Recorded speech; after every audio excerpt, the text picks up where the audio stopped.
La legge è uguale per tutti, ma non tutti siamo uguali di fronte alla legge. L'innocente non può sperare nella giustizia e nella legalità.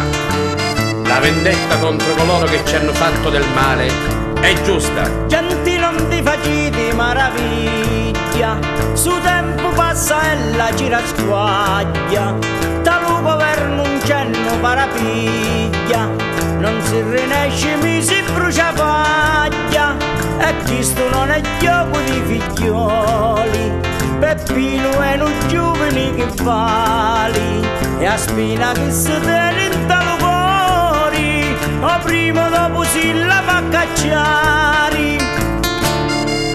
Qualche confidente rivela che ad aiutare Peppe Musolino non sono soltanto pastori e contadini, ma tanta e tanta gente benestante.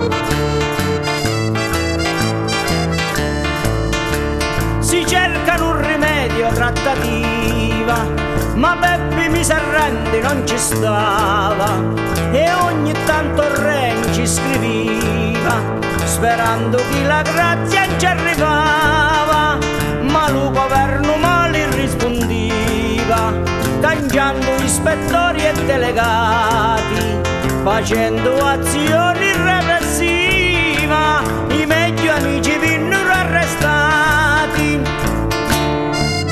Fallite tutte le operazioni del delegato Wenzel, la caccia al brigante fu affidata al capitano dei carabinieri Giuseppe Petella, che oltre alla famiglia dei Musolino arresta centinaia di favoreggiatori, spopolando il paese di Santo Stefano.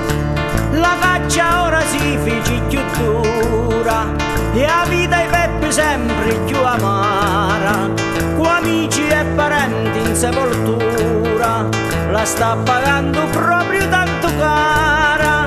Solo mi prego mi resta elogiato, Madonna bella dammi tu un aiuto, manda consolo a st'uomo disperato, se m'abbandoni tu sogno perduto, se m'abbandoni tu sogno perduto.